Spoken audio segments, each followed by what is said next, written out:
it's time to do something else with the toggle tracking method. We actually want to record the number of hours that the user has worked in the different projects. We're going to start by going to our initial init method where we define these default projects. We're also going to add now an empty array for the records. So a record will contain a project and the starting time, the ending time, and how many hours that all was. So in order to get that done, we are adding some new methods here. Where we created a method that's get project by ID. It basically receives an ID of a project, it iterates through the project's array, and when there's a match, it returns the corresponding project. For instance, if the ID was 2, it will return this object. And the second method that we need in order to move on is get next record ID, which works the same way as get next project ID.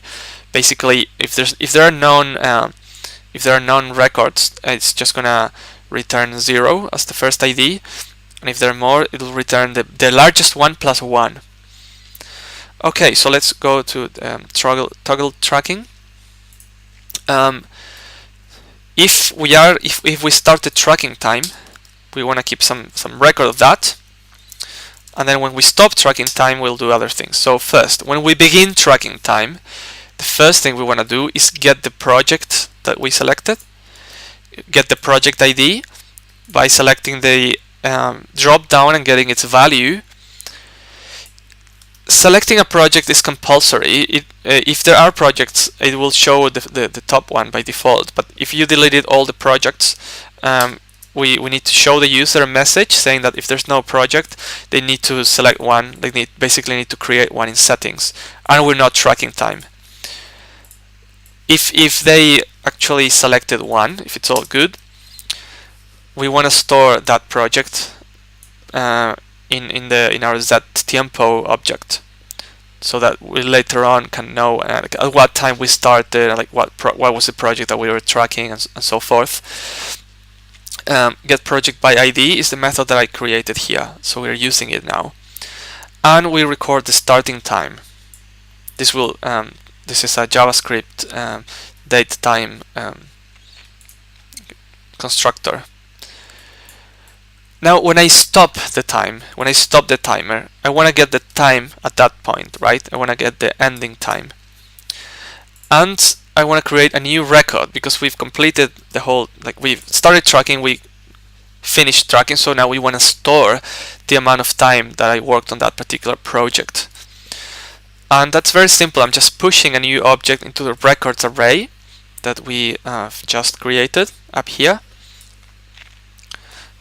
We're pushing a new object that contains a new ID, which is generated by this method, an ID for the record, not for the project.